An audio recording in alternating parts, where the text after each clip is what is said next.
We are back from the Realm Makers Conference in July 2021. Over 400 people arrived in St. Louis or watched the streaming video at this premier Christian-led conference for faith-based creators of fantasy, science fiction, and beyond. What keeps Christian fans and authors assembling at this annual event?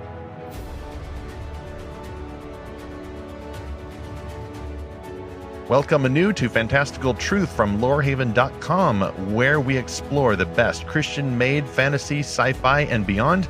We apply the meanings of these stories to the real world that our author, Jesus Christ, calls us to serve.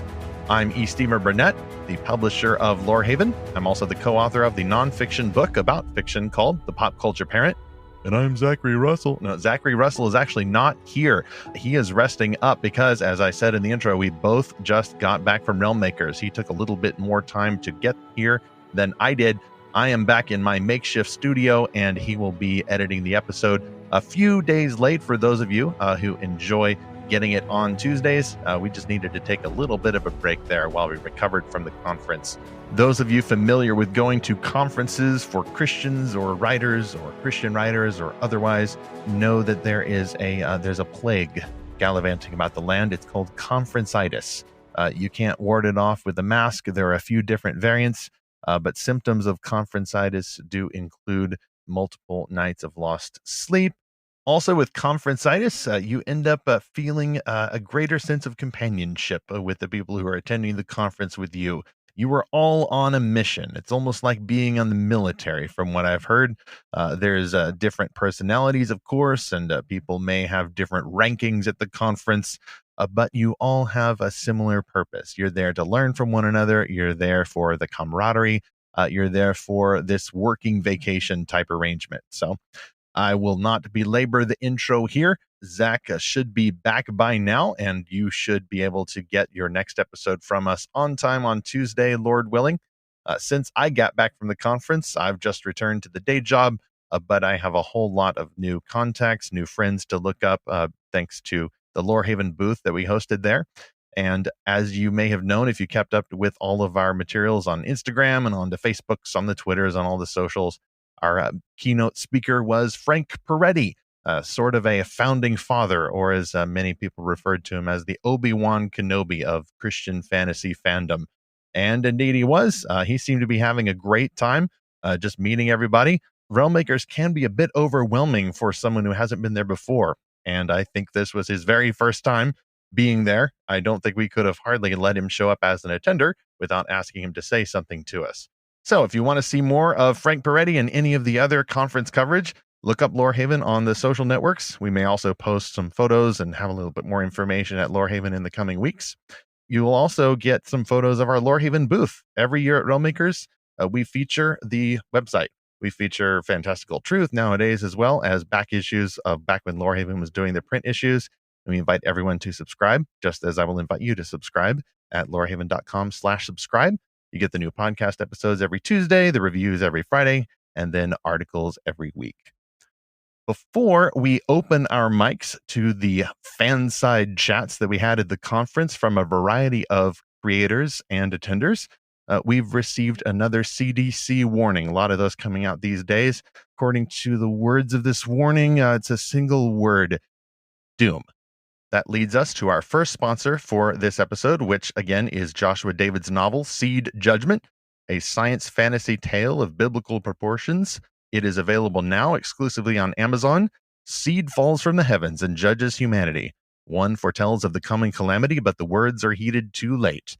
Few remain after the war against the cosmic demon. Long confined to one of the few outposts left on Earth, Sal accepts an unauthorized mission to find a survivor lost in the Vegas wastes.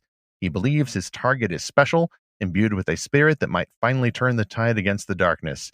But to save her from the risen, still haunting humanity, he'll have to fight alone and outgunned against enemies that have already conquered the world. That's the story summary. The Lorehaven sponsored review says of this novel in part, Joshua David's Seed Judgment marries The Thing, Resident Evil, and Mad Max to generate a post-apocalyptic tale of frenetic intensity. There is a beauty to the brutality, a dance in the destruction. Learn more about this story in the show notes for this episode at lorehaven.com/podcast. You can also link to the sponsored review and get that purchase link from Amazon. Meanwhile, let's play some flashback music. Let's tint the edges of the screen, get a little fuzzy border, whatever you want to recall, as we cast our memories back to Realmakers Conference live on recording. So we're here with Scott Miner, who's actually the big kahuna here at Realmakers. He's the Realmakers Executive Director. He and his wife, Rebecca P. Miner, started the Realmakers Conference way back on a college campus in August of 2013. And now 9 conferences later, or 8 real conferences and 1 virtual conference later, we're back in St. Louis. This is the live conference at the Sheraton Westport Chalet Hotel. It's also being streamed, actually, with help from our own podcast co-host, Zackary Russell. Scott, how many people are going to Realmakers this year, both live and in person and watching via streaming video? We topped 400 right before the conference started. We're at 401. Okay, 401. Yes. So anybody who wants it to be an even 400 is just going to have to be a little bit sloppy. That's I was what the happy with the process even is like. 400, but I did not begrudge the 401st person from registering. Right. Well, that 401st person has a special honor because they are the reason why we now get to say Realmakers 2021 was attended by over 400 people. Not 400 people even, over 400 people. Over. Yes. So how has it been going? How have you all enjoyed being able to meet again in person at the same place here in St. Louis where we were for our last live event in 2019? Well, it's always fantastic. This year is different than other years in that I've been able to set it up ahead of time that other people are in charge of more things than in the past. So it's actually quite difficult to be less in control, but it's also quite liberating if you can just let it happen and relax. And I think I've been able to do that. That's awesome. Scott, you yourself are not a novelist, but you have to work with many novelists, aspiring and published. So you've probably picked up a few of the terms, some of the jargon that writers use when they think no one else is listening. Do you think that you would be an outliner or a pantser? Do you plan everything in advance for your plot? I'm a major pantser. Okay, I have no idea what I'm going to to say one moment to the next or where we're going to go, what we're going to do. But I just have a sense or a feeling, and I go with it. I do plan a lot, but that doesn't have much bearing on what I do. If that makes any sense. Yeah, no, the planning portion is kind of, it's the research, it's the planning, it's the time spent carefully considering the options.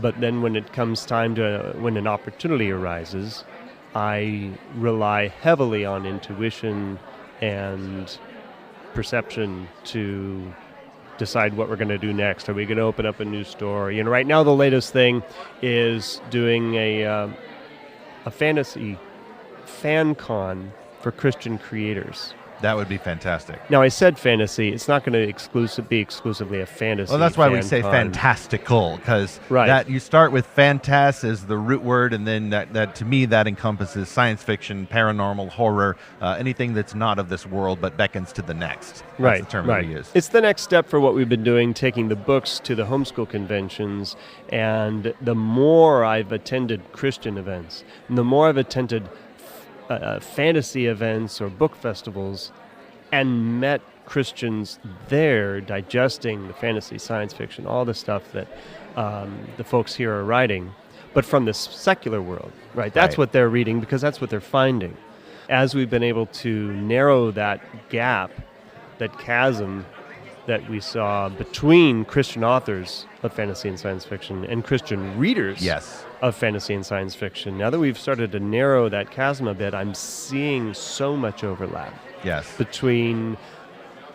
I now know what other people seem to not know, and that simply is the fact that Christians read fantasy, science fiction. They digest popular culture. They enjoy it, and they enjoy it with their kids, and their kids enjoy it.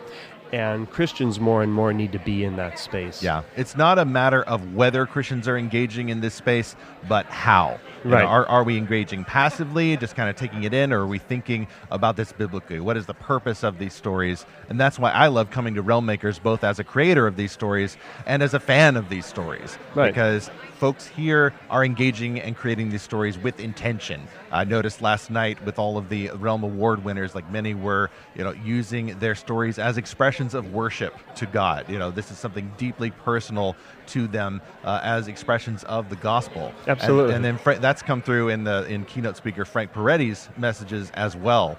Speaking of the planning ahead, I mean, it was this time last year that you all announced that the next year's keynote speaker would be Frank Peretti, which is just fantastic. And how has that gone, do you think? Just having a kind of a founding figure of Christian-made fantastical fiction actually here at Realmmakers Conference to see what, in part, his books hath wrought.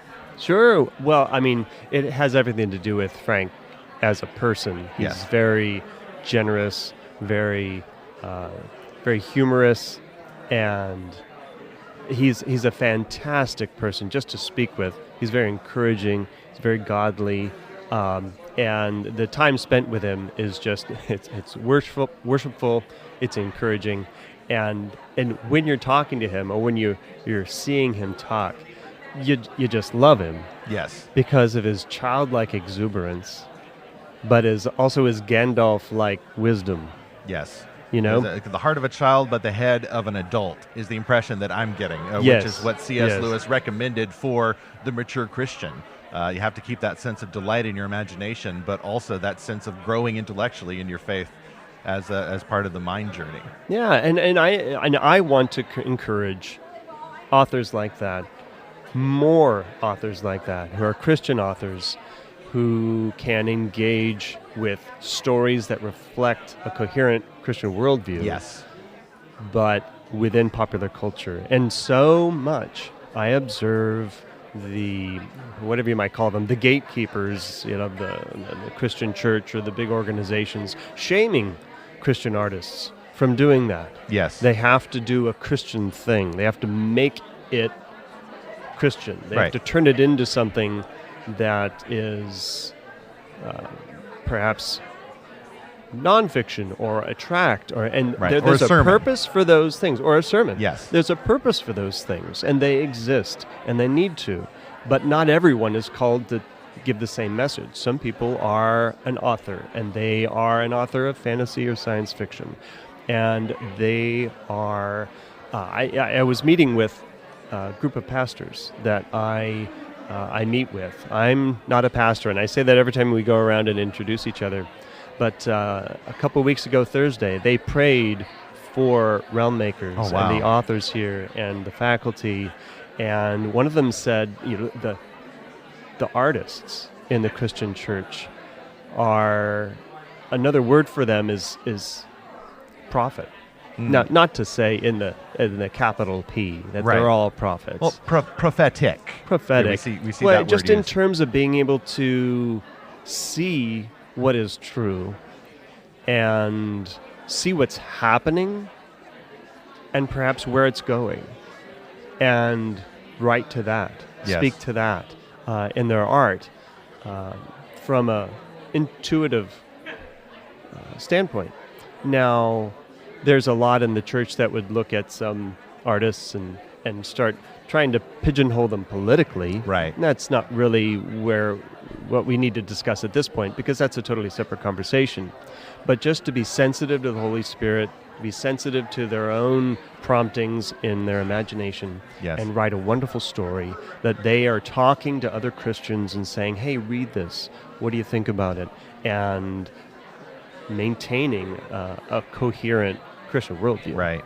Lots of the folks that we're talking to at the Lorehaven booth, like, occasionally we'll get the questions, just as I'm sure you've gotten the questions of, well, I'm a Christian and I write fantasy, but it's not Christian fantasy. My response, at least from my vantage, when I hear that question is, okay, unless you're trying to partition your faith from your creative process, you have written Christian fantasy. But the perception persists that a proper Christian fantasy book will have an altar call in there, will have a specific denominational brand, or John 3:16. It will basically be a sermon in disguise.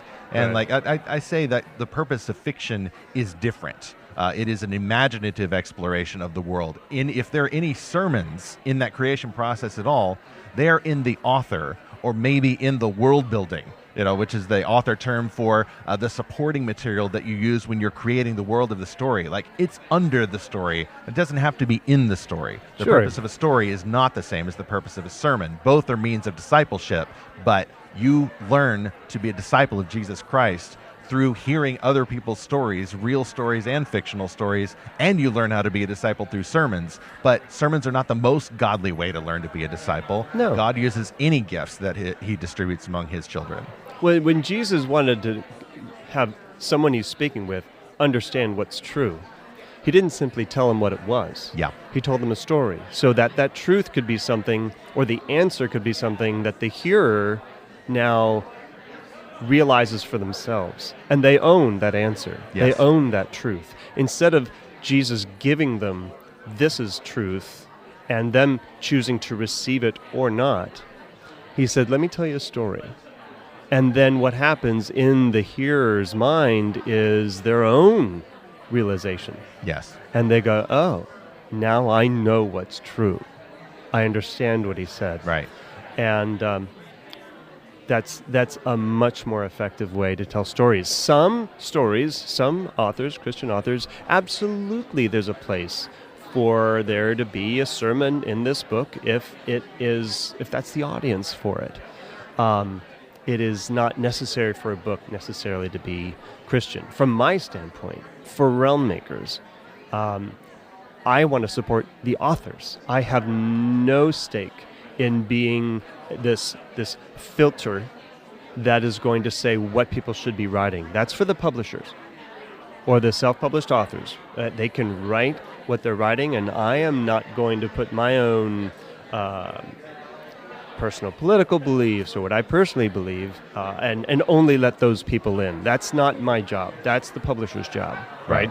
My job is to create a place where everyone can come of all stripes, no matter what they believe, and hopefully through coming and submerging their brains in this stew of Christian imagination, that they would emerge after hearing intelligent people speaking and speaking with other intelligent Christians who love Jesus, that we would all become closer to Jesus, not to you, right? The goal isn't for everyone here to become more like me, right? Or more like someone who's the most conservative, or become more like someone who's the most liberal or progressive, or however we want to describe people.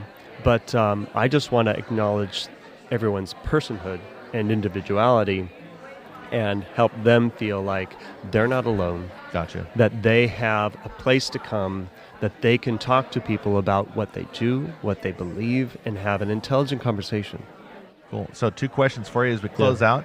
First off, lots of people are new this year, or they're new to the live version of Realm Makers after first attending the virtual conference during July of 2020. Do you have a rough estimate of how many people here fall under either of those categories? Sure. Well, 3 years prior, so in 2017, 2018, 2019, we had approximately 50% of the people that would come to Realm Makers were brand new. I think that number bore out as well in 2020. Being virtual, it was easier. But this year I noticed, it's only 38%. Only 38%. But the other thing I realized after I got here is like, I see, because so many people attended last year, but this is really their first year in person. It's probably closer to the same as far as 50% never been to Realm Makers in person before. So that I'm going to stick to that statistic as far as the number of new folks who have never come to the conference before being 50%. Yeah. In reality this year it's 38 when people describe themselves as a first-time attendee. Yeah. I met a lot of people with a number 2 on their badge because it was their second year. But they're like, but it's my first year here. Yes. Yeah. So if you've got a 1 sticker on there, people who have their badges for the conference, there's lots of little stickers you can put on there to identify what types of stories you're creating, but also there's a number that says how many conferences you've attended. Generally, if I see somebody with a 1 sticker or a 2 sticker, they're both here new for the first time at Realm Makers Live. So my last question here for you, Scott, is first, obviously, where can people find out more about Realm Makers and check into the conference that we have planned for the 2022 season? Sure. Well, you can definitely plug in with Realm Makers at our website, www.realmmakers.com. I could not tell you that we have a ton of information up there about 2022 yet, but it's going to be July 21st to 23rd, 2022 in Atlantic City. We do have some faculty that have confirmed for attending. You're going to be able to see Tosca Lee, CJ Redwine, James Rubart, Wayne Thomas Batson is teaching the teen track, and more and more faculty members will be added to that list as we go. But we're looking forward to going to Atlantic City for real, because that was what got aborted in 2020. We could not have our live conference in Atlantic City. So we're going to be back there 2022. And most likely it's looking like 2023 is going to be in Orlando. Okay. So we're ready to say that now. Oh, sure. Don't hold me to that, but we just haven't signed the contract yet. But, okay. I have continued every year. I look at the Pacific Northwest, and it just requires finding the right hotel. And over the last couple of years, they've just been non-responsive. So if I don't get a response to my request for a proposal, I have no proposal to consider. It's kind of a signal of disinterest, or maybe it just went to the spam folder. Who knows? Well, I think after 2020, everybody's on the skeleton crew right now, and it's easy to miss things. It's a big blessing just to be able to get back into this, and then there's some hiccups and glitches here and there because a lot of people, especially in the conference industry, are still very uncertain about things, but you're familiar with this hotel, and it's been wonderful to meet here. Again, go to realmmakers.com and make sure you join the Realm Sphere as well. The conference is not just an annual event every summer. It's always on, effectively, at the Realm Sphere social network. Realmmakers.com is where you can find out more about that. Scott, thank you so much for sitting down at the Lorehaven booth, and we can let you get back to managing the conference. Always a pleasure, Stephen. Best wishes, and Godspeed to you, brother. Thank you. God bless you. So we're here with David Umstadt, who has attended Realm Makers before virtually, as I understand, in the year 2020 for the Pandemic Edition conference. I attended as a hologram, as was required during the last year. Yes, we all beamed into the holodeck, otherwise known as Discord. But this is your first event live in person here in St. Louis, and I'm dying to know how you feel about doing it in reality with real people, real faces here in St. Louis. It's great. It's good to know that all these people exist and that it wasn't just a figure of my imagination. But yeah, I've been to a lot of writers' conferences before when I was a young, small writer. And now I am a bigger writer now because I gained weight, but also because I have a lot more experience. And now I'm here to pitch, and it's been going really good. Now, of course, Fantastical Truth is reaching out to fans of these stories, your potential future readers, so not necessarily writers, but it's great for fans to know where these stories are coming from. And they're coming from folks who are getting together at events like this. They are sharing not only faith in the gospel of Jesus Christ, but also expertise in how to create worlds for his glory, as acts of worship, as expressions of how he has created us to be image-bearing creatures, whether or not those specific Christian terms, those specific ideas get into the fiction. So I'm curious, how it's gone for you, who you've been learning from, and just anything that you have really picked up on in the conference and really enjoyed getting into. Well, all of Frank Peretti's speeches have been excellent. Apparently, Frank Peretti is actually an excellent speaker, and he's been doing it a long time. And yeah, not all the time do you have writers who are really good speakers, but yeah, if there's some way that you can find Frank Peretti's Q&A or his opening addresses, try to watch those because they're really, really good. And I watched a really good teaching by Steve Lobby on the Crucible of Lament, which is all about suffering, which is something we Christians sometimes like to not talk about because some of us are of the opinion that life is supposed to become happy and better when you become a Christian. To those people, I would say consider reading the Bible sometime. but he gets into a lot more detail, and it was really, really good. Usually when I go to a writers' conference, I hear a bunch of stuff I've already heard before, and there's been a little bit of that here, but it's all stuff I needed to hear. I went to a class on preparing pitches for book pitches to publishers, and I made a pitch, and I used it the same day in my pitches, and it went really, really well. It's like I very rarely had something where I've learned the thing and then immediately was able to use it in a good way. And so it's been a good experience all around. Fantastic. You get that balance of the practical skill cultivation here at the Realm Makers courses. And I've benefited from that also as a story creator. But I find that increasingly I enjoy those more devotional, more personal, the creative life in Christ topics, like you described from Steve Lobby's course. Steve Lobby, by the way, has his own literary agency, but also runs Enclave Publishing, where we're getting a lot of the great Christian-made fantasy and sci-fi and such, including many authors and topics you've heard about here on Fantastical Truth.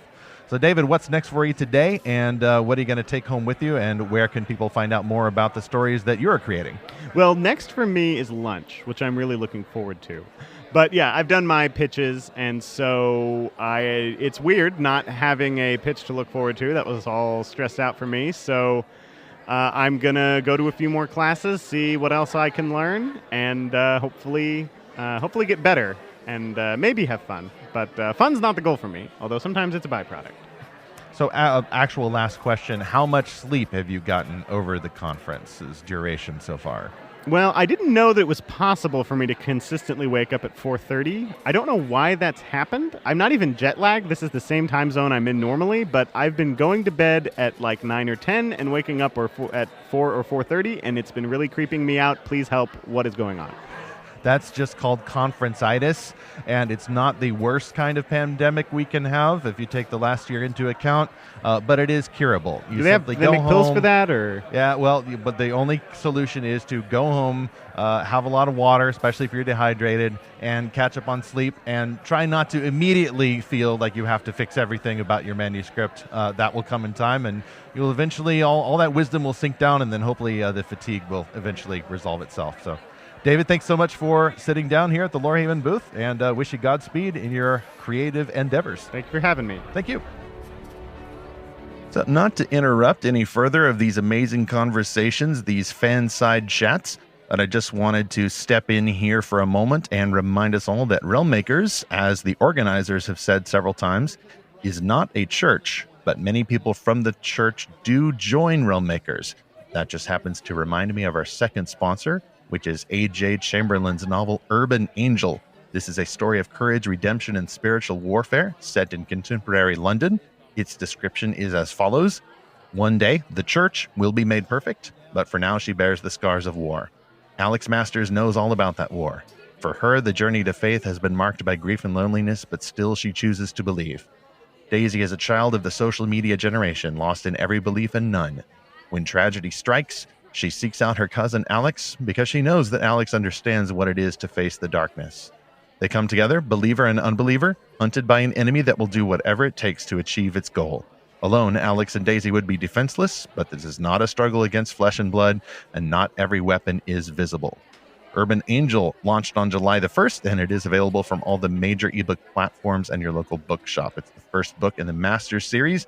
Get the link, the cover, all the purchase info, again, at the show notes, lorehaven.com/podcast, notes for episode 71 or a few of the earlier episodes in the month of July. Here's a text from a reviewer. Urban Angel is distinctly different from standard Christian fiction. It doesn't shy away from the tough issues faced by Christians. It's gutsy, frank, and relevant. So we're joined now by author Heidi Lynn Burke, a.k.a. H.L. Burke, who's written many fantasy novels, steampunk, other genres, including a few that we have reviewed at Lorehaven for our review section. So great to meet you again, and I'm wondering how you're enjoying the conference. I am kind of loopy. I'm on a social high, and I think it's going to take a while to come down from it, but I'm having a great time. I like running around, making people wonder what I've been up to because I'm I'm a little nuts. So who did you cosplay as last night? I saw several of the photos for the costume banquet. So I was my own original character, Prism, aka Lucia Powell, who's a superhero in the world of my supervillain rehabilitation program. She's kind of the main character, the leader of the SVR, and I was trying to be her, which is always when you're going as original, no one's going to know who you are. But it's fun if someone asks so you can explain. So I'll ask a personal question if you don't mind. How much sleep have you gotten over the past 2 or 3 nights? Spoken as in terms of hours or percentage? So all nights combined, I might have managed 7. 7. I just talked to a chap who said he thought he'd had maybe 10 hours over the past 3 nights. So you are beating his average or losing to him, depending on how you tally those. I have a thing where I can survive on very little sleep. I blame it on being a mom because there were times when it just wasn't, and I learned to cope, and that's how I do. There you go. Are you one of those writers, by the way, who gets to the conference and like your head is swimming with new ideas for new stories, and you have to avoid going back to the hotel room to write those, or can you kind of suspend that creative process in order to engage this kind of creativity? I can't write around people. People are a distraction. I'm an extrovert. Oh, yeah. So people are a distraction to me. So if there are people in the room, I'm people watching. I'm trying to get their attention by making funny faces. I can't help it. So I don't usually get much writing done at the conference. If I do, it's like in the low times between travel or something. Like if there's nothing going on, I'll pull up my phone and scroll through my Google Doc and stuff. But mostly I'm pretty good just being here with people for a while. And then when I get home, I'll get back to writing. Yeah, same. Do you have the talkable sticker on your conference badge? I do, yeah. Yeah, there it is. Yep, I got one here too. At least at Realm Makers, I'm very talkable. Now, if it was a sporting event or something, well, I probably wouldn't go in there in the first place. But if I did, I might not feel as talkable. So this is your 4th conference. Were you at the virtual event in 2020 as well? Yeah, 4 is counting the virtual for me. Yes. I did some debate about whether, but I figured I did mentoring that year, so for Realm Maker, so I thought I'm going to count it. I worked for that one. Okay, yeah, there you go. So what was your last book that you just came out with? There was the Supervillain Reformed. What was the title of that one again? So there's the Supervillain Rehabilitation Project. Though technically the last book I put out was on the side series, which is a supervillain romance project, which is my rom-com series. It's related to that one, and that would be On the Run of a Supervillain. Okay. You've also done some steampunk, which I've read as well. I think it was your book a couple of books ago or something that we reviewed in a Lorehaven issue. Hopefully we'll link to that in the show notes. I believe that was Heart of the Curiosity. Yeah. That was it, yes. Heart of the Curiosity. Yes, thank you. So what's ahead for you as you head back? I've been kidnapped by superheroes, and they will not let me go. Oh, okay. So I'm going to continue to write superheroes until I've run out of ideas for that series, which I've got at least 6 books kind of lined up in my thought process for it. Okay. So that's going to consume me for at least another year and a half. Okay. Was there anything at the conference that you appreciated hearing, either from Frank Peretti or any of the other speakers that has helped you engage further in that world? Oh, no, not for my world particularly. I kind of do what I want no matter what. I'm really bad that way. I did love the speech, though. It just has someone who has some humor and doesn't take himself too seriously as a writer, even though he kind of has the chops, too, if he wanted to. Yes. It's just really refreshing to me. Yes. Frank Peretti can just, I like to say he can get away with this, but it's just, actually with Scott Miner and I were talking about, hey, it's kind of this heart of a child, but the mind of a grown-up, or maybe that was how I phrased it. Like, hey, you're just talking like this, and it's just really memorable, but then also it's not just how he's saying, but what he's saying. So. Yeah, and I like how he engages with the room and the culture and with other people. He feels genuinely kind, which is something I always appreciate in people. And it's nice because you get some author types who are a little bit on their pedestal. And yes. Someone compared it to the episode of Firefly in which the crew of the Serenity arrives on the moon, where they discover to their shock that Jane, one of their crew members, has become a folk hero to the people of Canton. Is that how Frank Peretti feels going around here and then seeing all these people singing about the hero of Canton, the man we called Frank? Oh, a little bit. It's to me, it's more just, nice to humanize someone, I guess. Right, yeah. It's been really cool just to get to know a little bit, and I hope you'll be back, and I'm glad that you're back, too. So. I'm glad to be back, and I'm hoping I can keep coming for many more years. Yeah, same. Where can readers find out more about your work, what you've written, and what's ahead for you? So I have my website. It's just hlburkeauthor.com, and I'm on most of the social medias under the same, Facebook, Instagram, Twitter. So, so keep up with me there. And, of course, Yeah, I have some books through Uncommon Universes Press. You can find me on their website as well. Okay, and we will link to those in the show notes as well. Thank you. H.L. Burke, thanks so much for joining us. Well, thank you too. It's great. So we're joined now by Lani Forbes. Did I pronounce your name correctly? Yes, you did. Good. Lani Forbes, who now, for her first entrance to the Realmmakers community live and in person here in St. Louis, she won several awards last night, Realm Awards, in, I think I counted correctly, 3 categories at the costume banquet. Yes, 3 categories. Gotcha. And that is for your novel, The Seventh Son, which is followed by book 2, which is The Jade Bones. So these are the best novels that were published during the year 2020, and I see both of them here. So the Seventh Son was published last year, and then the second book was published this year? Yes, it came out in February of 2020. Okay. So in which categories did you win? So The Seventh Son won in Best Debut Novel, Best Young Adult, and Best Epic Fantasy. Yes, and you can see more information about that and all the award winners in our show notes for this episode. How would you describe The Seventh Son, which has a very unique cover and a very unique premise from what I've seen so far? Yes, I basically like to pitch it as an Aztec version of The Hunger Games meets The Bachelor. Okay, meets The Bachelor. Yes. As one does. Okay. Okay, all right. So what happens in The Seventh Son? Like, how would you describe where the story goes? So I guess you could almost think of it as a retelling of the Book of Esther as well, because basically what happens is the king or the emperor has died, and so his son is about to ascend to the throne. And he's got a lot of worries on his shoulders because he's responsible for raising the sun each morning. And he's noticing that the sun is starting to set a little bit earlier and earlier each night. So he's afraid that the next apocalypse might actually be upon them. But in the middle of that, he has to pick a wife from one of the city-states, which are all run by different families that are descended from the gods. And so each family kind of has their own magical ability or power that they can manipulate. And so he has to choose one of the royal daughters from one of these city-states to be his wife, but the daughters that he does not choose are going to be sacrificed to the gods to bless his marriage to the one he does pick. Oh, wow. Is that the excerpt that Scott read last night? It was from that scene. Yes. Yeah. So there's gods in your world. There's a pantheon going on, kind of Incan Empire inspired version of that, or Mesoamerican fantasy, I guess you could call it. Yes, it's highly influenced by Mesoamerican mythology. But as a Christian, it was amazing to me the more I studied the mythology, how much crossover I could actually see with the Christian faith. Yes. And so for me, even though it's a pantheon, it's Aztec, Mayan mythology, there's a lot of, it's very allegorical for me for the Christian faith. Yeah, and that's important to note for listeners who are a little concerned about the ideas of gods and such. Well, first off, some of the fantasy greats played with that idea. C.S. Lewis had creatures called gods, lowercase g, and goddesses, again, lowercase g, in Narnia.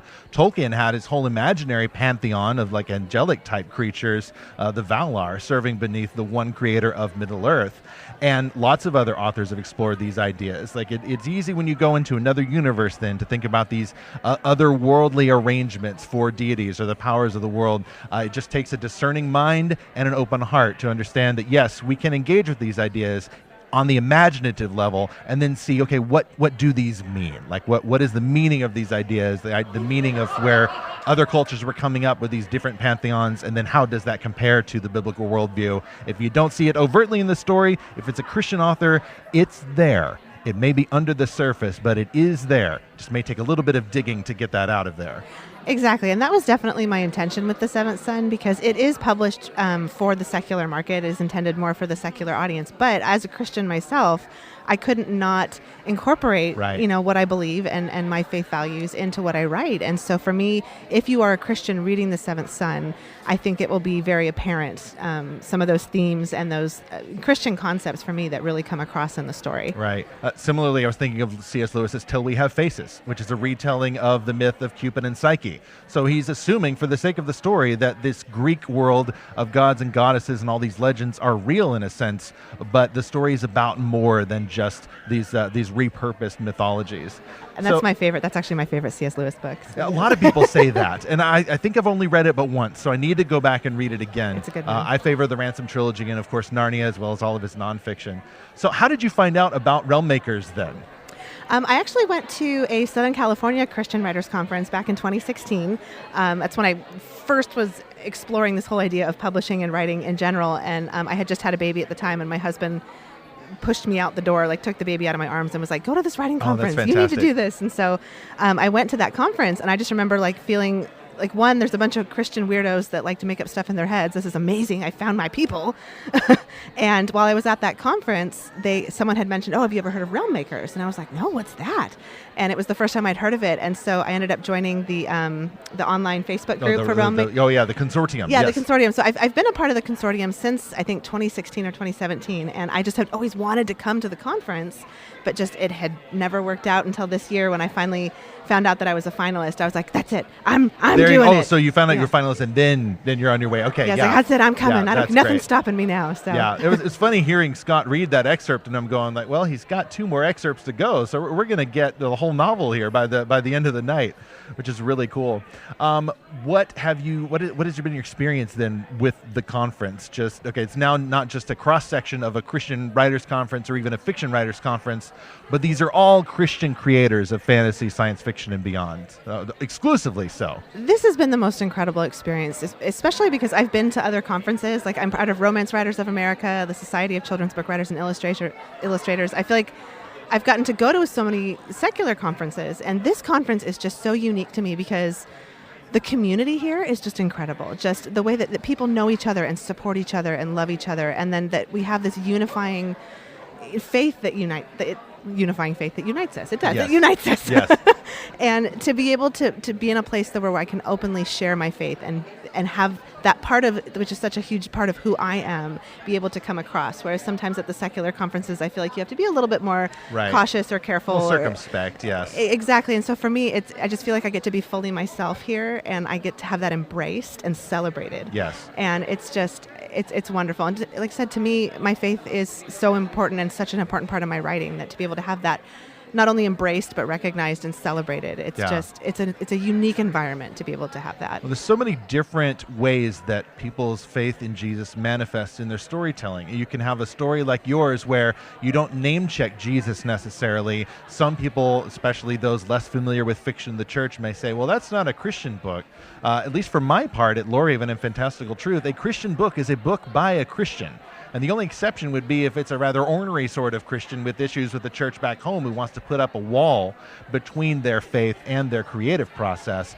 I don't find a lot of people like that. So I have a fairly broad definition of what entails a Christian book. And I'm looking forward to reading The Seventh Son. I think I can just go ahead and say that. I'm looking forward to checking that out. Yay, thank you so much. Well, thank you so much for joining us. And where can people track more of your work, and then what's ahead for you? Is this a trilogy that you're going to finish? It is a trilogy. So book 3 is actually scheduled to come out in February of 2022. So it is finished. It's ready to go. I should be seeing the cover any day now, which I'm anxiously waiting for. Okay. Does it come in black? It will come in black, yes. And from what I hear, Mr. Wayne, it does come in black. And from what I hear, it might have a crown on the cover, is what I'm really looking forward to. So, so that comes out February of next year, and that will be the final book in the trilogy. Okay. And do you have a website and some socials to give to us before we clear you out of here? Absolutely. So you can find me on LaniForbes.com, and just my Instagram and social media is all just at Lani Forbes, because I have a weird first name. So luckily my website and social media handles weren't taken. And then, so you can find my books anywhere from Amazon to Barnes & Noble to anywhere books are sold. Awesome. And all links in the show notes, gentle listener, and it's Lani Forbes, LaniForbes.com. Lani, thank you so much, and Godspeed with the rest of the worlds that you're putting together for us. Yay, thank you so much. We have one more sponsor for this episode, as is our wont. They have announced that the Realm Makers 2022 conference, to be hosted in Atlantic City, New Jersey, will be themed around time travel. So in the year 2022, you can go to Realm Makers and you can go time traveling. However, if you don't want to wait that long, you can actually take a time travel jaunt today, thanks to our third sponsor, Revel Books, with Jody Headland's romantic time travel fantasy Come Back to Me, the ultimate cure that could heal any disease. Crazy. That's exactly what research scientist Marion Crichton has always believed about her father's quest, even if it does stem from a desire to save her sister from the genetic disease that stole their mother from them. But when her father falls into a coma after drinking a vial of holy water believed to contain traces of residue from the Tree of Life, Marion must question all of her assumptions. He's left behind tantalizing clues that suggest he's crossed back in time. Insane. Until Marion tests his theories and finds herself in the Middle Ages during a dangerous peasant uprising. William Durham, a valiant knight, comes to Marion's rescue and offers her protection as his wife. The longer Marion stays in the past, the more she cares about William. Can she ever find her father and make it back to the present to heal her sister? And when the time comes to leave, will she want to? A reviewer quote from Melanie Dobson, an award-winning author, says, "Brimming with wonder, Come Back to Me will keep you riveted until the last page, captivated by the possibilities." You can see the cover and get more info, including the purchase links, at the show notes, lorehaven.com/podcast for episode 71 and a few of the earlier episodes. So James R. Brown just joined us. He is not the same as James R. Hannibal, believe it or not. James R. Hannibal, the owner of Dragon Raid, was our last guest on Fantastical Truth for episode 70. But his partner in crime is James R. Brown, who has plenty of experience designing games. I have seen them lurking in the shadows at this conference, plotting their next game exploits. James R. Brown, thanks for joining us for a few minutes. I want to know how your first Realm Makers is going. Hey, thanks for inviting me on. It's going awesome. Man, I get to meet all these new people and authors and just incredible new friends that I'm making, so I'm really enjoying it. Awesome. So real quick, how did you get into game design where you're drawing pictures of Angmar and all kinds of fantasy locations, some of which are familiar to fantasy fans and some of which will be new as you all are building on Dragon Raid and turning that into the Light Raiders game? So it really kind of started when I was 10. I was always interested in designing games, so I created my own wrestling role-playing game and all kinds of other little things when I was a kid. But then in 2011, the One Ring role-playing game came out, and game designer Francesco Nepatello designed that game. And I'm a huge Lord of the Rings fan, so I really wanted to play. And so I picked up that game, read it completely, fell in love with it. It became my favorite role-playing game. And because I was such a huge fan, the index of the original edition was really lacking. So I wrote an index for this game. They ended up publishing it in the core rules, and then I got to meet the guys, hung out at Gen Con, started doing con games, and then eventually wrote an adventure for them. Okay. And, yeah. Awesome. So this is this an example of the promoted fanboy?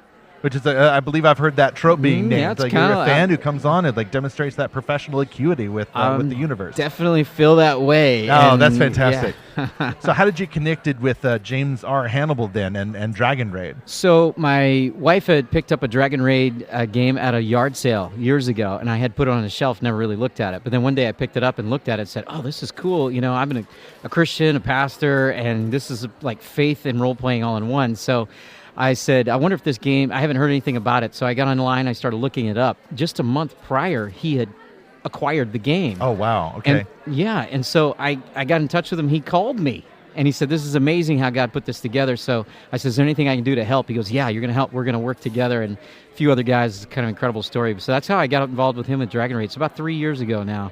We've been working together on Zoom, over the phone, all of that. That is so cool. So God is sovereign in his creation of the real universe as well as our sub-creations of the fantasy universes. See, I dropped in the word sub-creation there because it was a great Tolkien reference, files. Yes. I see it a lot around, but I still think it's a great concept to expound upon. The idea that God made people to bear his image, to reflect his glory back to him. It's reflected glory, not stuff we're coming up with on our own, but part of that involves the imagination and involves the delighted creation of these imaginary worlds, which you're doing, a little different here at Realm Makers. You're drawing the maps and making the rules and doing all of this for these games, not so much the, fantasy worlds in print form.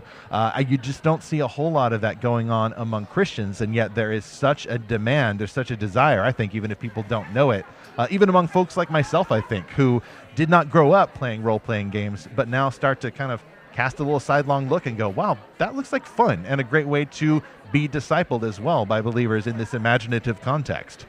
Absolutely. That's a big part of the heart of why I do this, is because Christians are playing role-playing games. They are involved with video games, which made RPGs pretty popular. So there is a huge need for this, and I hear it more and more all the time. But there's not a lot in the Christian market as a way to get involved in these games. And I think if I could take faith and mix it with my love for creativity and role-playing and sit around a table with people or even on virtual tabletop or whatever it might be and create collaborative stories together, but bring faith into it as a way to really learn about how to deal with real-world things, it's just a win-win for me. So I just want to create the best possible games I can create. I want to create games that I love to play. I don't want to create games that I wouldn't be interested in. So that's what I'm hoping. We can create some really awesome games that many Christians will be like, dude, this is cool. This is just as good as other RPGs. They see popular things. I want us to have new, exciting things in RPG that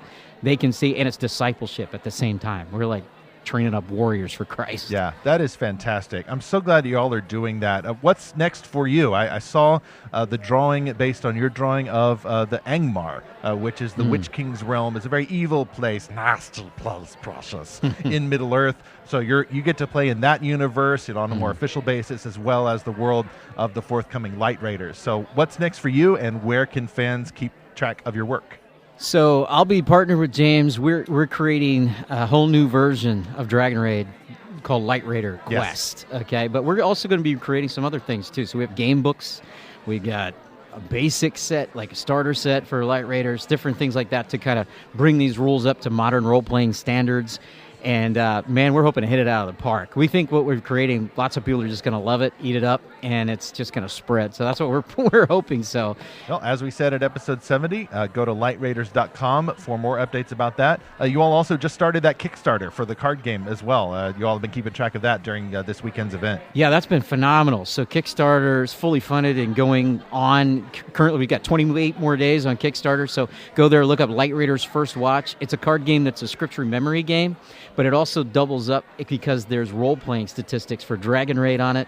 There's also other statistics looking forward. So we put a couple of things on there that go with future Light Raider products on those cards. So it's perfect. So it connects with the past as well as the future of Dragon Raid becoming Light Raiders. Yes, and it's a standalone card game. So you can just get it for its own. Works perfectly. Great. Yeah. We'll see our show notes for all of those links. James R. Brown, thanks so much for sitting down at the Lorehaven booth. And Godspeed to you as you continue to engage these worlds for Christ's glory. Thank you so much for having me. Absolutely.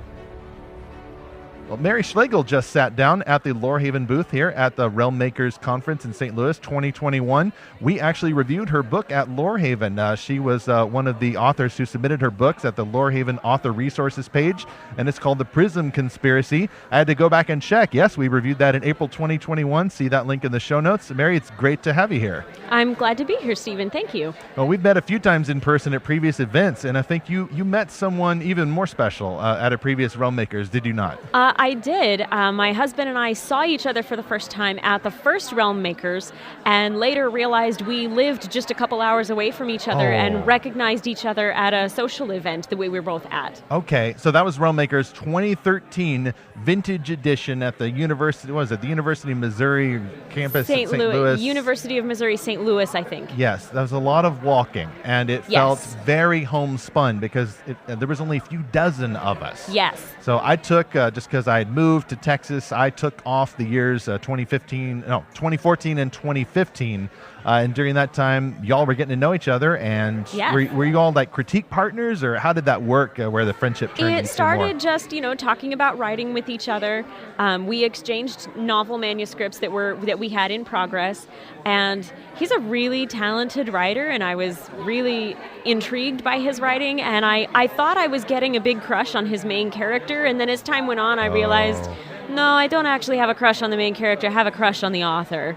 And so things just kind of went from there. Eventually, we confessed that, I like you as more than just a writing buddy. Oh, and that is so cool. Yeah, and so we were married in 2017. Yeah, that's my next question is how long y'all had been married. And this year, you have a third member of your Quest party. We do. We added baby Schlegel to the family last August, and she's here with us at Realm Makers this year. Oh, that's awesome. And having a glorious time, it would seem, or at least that's been my impression from casual observance. She is a party animal. She loves attention and activity and lights and color, and so I'm expecting her to crash very, very hard after Realm Makers because she has just been going nonstop. Okay. Wow. Does she have the talkable sticker on her conference badge?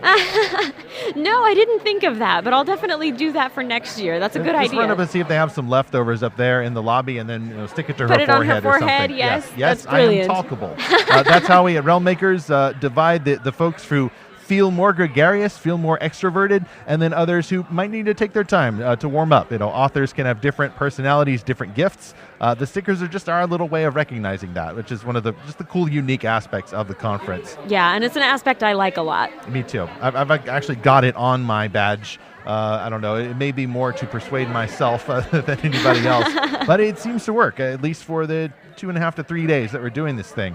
So how have you benefited from any of the keynotes from Frank Peretti? Have you gone to any classes, like anything you're taking away creatively? I am here just as a vendor this year. I decided that attending and having a vendor table for the first time and having the baby with us was a little much, so I'm just here in a vendor capacity. But I was still able to hear Frank Peretti's keynote over the intercom system. And honestly, it was really exactly what I needed to hear. With a 10-month-old, my husband's in the process of career change, and we have so much stuff going on in our lives. And I was feeling like, what is even the point of going? Is there really any point in going to Realmakers as a vendor? We just started our publishing company, and we're so half-baked. Is there even really a point? And when I heard Frank Peretti say, anything worth doing is worth doing poorly, and then next time you'll do it less poorly. Yes, it's not about perfection, it's about improving. Yes, it was like all that anxiety just disappeared, and I'm like, you know what? This is a learning experience, and next time we'll do it better, and the next time we'll do it even better than that. Yeah, I love hearing that, and particularly where Peretti is sharing about when he was feeling like a miserable failure, working in the ski factory. I mean, some of those stories can feel pretty classic, but it's true that even someone who's trying to struggle creatively may not get as big as Frank Peretti, and then have this rather unique delivery and this ability to engage with not only spiritual warfare, but all these other biblical issues. It may not get to be that big, but simple faithfulness is going to serve you as well. You're becoming more like Jesus, and that's the kind of teaching you were getting at Realmakers, which I really appreciate. I'm in the similar situation to you with being only a vendor this year. I want to get into conversations like this one with folks. And previous years when I love going to the classes, but this year I just decided, you know what? No, I'm going to send my wife Lacey to the classes instead, and I'm just going to get in these conversations. It's just previously I was tempted to skip the classes in favor of the conversations. There's so much to be gained from the classes, but there's also so much to be gained from just making connections with people. Right. And of course, it's not just the live conference here. Over 400 people now spread out between the live version of this event here in St. Louis and the online version. That's amazing. And as far as I know, that hybrid approach where it's not an online conference, it's not a virtual conference, it's a real conference that is also online. I think that's something that the pandemic has kind of brought out of the duress of that, doing all virtual conference last year in 2020, and then going forward, Realmakers will be more accessible for folks who may not be able to get to the conference venue in person. And more global as well. Yes. Well, we had the Book of the Year was declared last night. Apprentice from was Kristen Young from Enclave Publishing. Yes. Yeah, she's from Australia. So, as Sensei Steve Lobby said, Realmakers is global. That's a terrible impression. Or maybe accurate. I don't know. I'll listen to it later. It sounded pretty accurate to me. I'm working on it. It's basically a derivation of my impression of Adam West, who played Batman in the 1966 TV show. So, Mary, where can people learn more about your works and what's next for you? So, I'm most active on Instagram, Mary Schlegel author _ is my handle on Instagram. You can also find me, I'm not as active on Facebook, but you can find my books on Amazon.com, BarnesandNoble.com. You can also find them on my website, MarySchlegel.com. All right. Well, thank you so much for sharing all of those. We'll, of course, include the links in the show notes. And Godspeed to you and Aaron and your little one, the little dragon you're training up. Oh, yes, and Aaron and Mary and their little one won the costume contest last night as well. So they had, it was a bit of a cheat, honestly, though. Baby dressed as Baby Toothless, but how can you not award them the best of the night? No shame whatsoever. So, all right, Godspeed, Mary. Thank you. Thank you, Stephen. Philip Wilder here just got back from his pitch meeting at Realmakers. As I understand, he has been to the conference before, depending on how you define been. We had the virtual conference last year. That was his first. This is his second Realmakers conference, but his first in-person conference. How is that experience for you? It's exciting, honestly. It's great seeing all these big names and actually seeing their faces rather than just seeing it all online. But it's really neat after the conference is done or each day is done, getting to just hang out with the guys or girls, whoever's hanging out, and just playing games, getting to know them better, and getting to see the masterminds behind all these books. It's really interesting. That's fantastic. That's probably my favorite part of the conference, is just reconnecting with friends.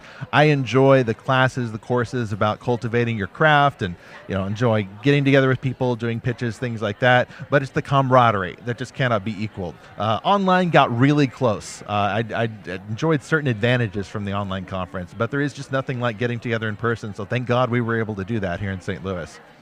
So how does the live event, you think, compare to the digital only, the streaming version only from last year?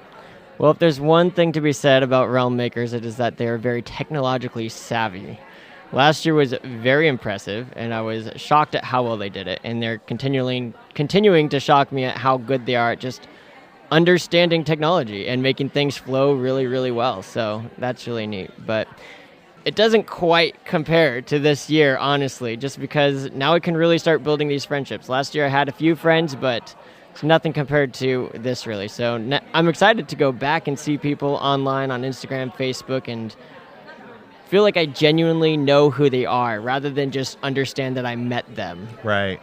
So how did you find out about Realm Makers in the first place? Honestly, I found out about them a while ago. I mean, I've been writing books for a long time. Still not published yet, but that day will come hopefully one day, God willing. And someone told it to me as a conference for writers where they have a Nerf gun war. Yes, alas, poor Nerf gun war. We used to have a Nerf gun war. You may have to do that in the future off the books, but it was part of the ages of Realm Makers past. However, we have good imagination, so I suppose you could run around shooting an imaginary Nerf gun if you like and be in no way endangering to hotel property. Yeah, well, I don't have space to pack a Nerf gun anyway, so I'm kind of glad that I'm not missing out on that. Like I missed out on the amazing costume contest last night. Oh, really? Oh, I'm sorry to hear that. Yeah, it's okay. So what's your imaginary cosplay? Who or what would you have been? This is kind of a lesser-known thing about myself, but back in the day while I was in college, I actually was Spider-Man at birthday parties, and I loved it. I have the right personality type, I have the right body type. You do. Oh, now I'm not going to unsee that. And in the best possible way. It's totally there. Sitting in front of me is a slightly sandier-haired Peter Parker. Gentle listener, that's fascinating. People say that I sound like Peter Parker as well, too. And I talk a little too much to not be Peter Parker. Okay. Well, you've got 3 times the talkable stickers on your badge, so I'm getting that, too. Who's your favorite on-screen Spider-Man, then? Toby, Andrew, or Tom? I would have to say Tom Holland, because he just seems like a young Peter Parker, and I think that's just so interesting to see him make these little blunders, say these things, whereas the other ones, it kind of seemed like they were too old. Not that they were actually too old, but they were acting too old, I suppose I could say. Well, that makes sense, because I mean, the original OG Spider-Man, that's my Spider-Man, even if the other guys technically do better because they're doing it later. That's Tobey Maguire. Like, he actually taught me some valuable life lessons there. So, Toby, if you're listening, thank you. God worked his common grace through you, good sir. But I like Tom Holland, too. I also like Andrew Garfield. I'm one of those who's like hoping that they all get together on screen in the next Spider-Man movie or something. That would be really neat. So, are you going to be Spider-Man next year, perhaps? So my boss kept the suit, so I'm going to have to get my own suit. Is your boss J. Jonah Jameson? No. No, I probably would not be too good at photography, to be honest. Okay. But, she booked me for face painting, for balloon twisting, for being Spider-Man, and I love Spider-Man the most. Face painting I was terrible at. Somehow they still paid me. I don't quite understand, but maybe it's because I'm face painting kids and they're just happy to have whatever. Yeah, I got paint on my face and it was totally legal. So you're not hearing then from your boss, bring me pictures of Spider-Man. Yes, good. Exactly. So what are you working on right now, just real quick as we wrap up, and what are you looking forward to doing creatively in the future? Yeah, right now what I'm working on is, I'm pitching right now a fantasy book that is about a boy who has this sudden ability. He just suddenly gets this ability. He doesn't even know quite how it works, but suddenly he's able to transport himself between the human and the spiritual realm. And so he's trying to figure out how this is happening and what's going on, because he just suddenly finds himself in an arid desert with all these big monsters around trying to hunt him down, and he has no idea how to get back. I hate it when that happens. So obviously based on a true story here. So we'll look forward to finding out what happens with that. Where can people track your progress and see whether or not that story has any folks picking it up for publication in the future? Yeah, you can find me on Facebook or Instagram at Philip Wilder Author. I'm also just starting up a YouTube channel. Again, Philip Wilder Author, Philip with one L. And I have a website, philipwilder.com. Okay. So. It's PHILIP Wilder.com, and we will, of course, include all those links in the show notes for this episode. Philip, thanks for stopping by the Lorehaven booth, and Godspeed in your future creative endeavors. Yeah, thank you so much. It's been a pleasure. I enjoyed every one of those conversations, and I look forward, hopefully, to having more conversations with the authors, with the fans, anyone who's attending Realmmakers 2022, which, Lord willing, will be the live and in-person conference in Atlantic City, New Jersey in July of next year. You can learn more by going to realmmakers.com. They keep that site up to date with all of their event plans. You can also go to our website, lorehaven.com, and get the list of the winners in the 2021 Realm Awards for Best Christian-Made Fantasy. We'll, of course, include those links in the show notes. From there, let us step out of the studio and over here to the comm station. We have a dispatch from Caleb, a listener of Fantastical Truth. He sent us a note about episode 70 with James R. Hannibal, the one about the RPG, or rather the discipleship learning adventure Dragon Raid, soon to become Light Raiders. We just heard about that from James R. Brown earlier in the interviews. Caleb writes, I was a 12-year-old Light Raider for the OLMN in 1985 and later purchased the boxed set. I did try to get some of my friends in high school, but it never really took off. I spent hours creating characters and reading the handbooks of Dark and Light characters. I lost the game, I thought forever, in the 90s. It got thrown out because my wife thought it evil. Imagine my excitement to hear it is reborn. On a side note, you might remember a book in the 80s called Playing with Fire. It was a warning to Christians of the evils of playing fantasy RPGs. That's what Caleb wrote. I just have a quick thought about that. I actually remember reading similar warnings, maybe not in the 80s necessarily, but in the early 90s, left over from the 80s. So I'm more familiar with the warnings I received about RPGs, Dragon Raid, and otherwise before I ever even understood, oh, this is a tabletop game. Like some of the warnings, I kept thinking, oh, that's like my friend who has the Nintendo video game set. And it took me a while to realize this was not some technological thing. This was a game set with instruction books and dice and all of those things. So interesting what your imagination can do. And it's also interesting and a bit sobering to know what the Christian's imagination in the 80s, as now, can do when we don't understand the purpose and the possibility of games like this. God has made us to use our imaginations for his glory.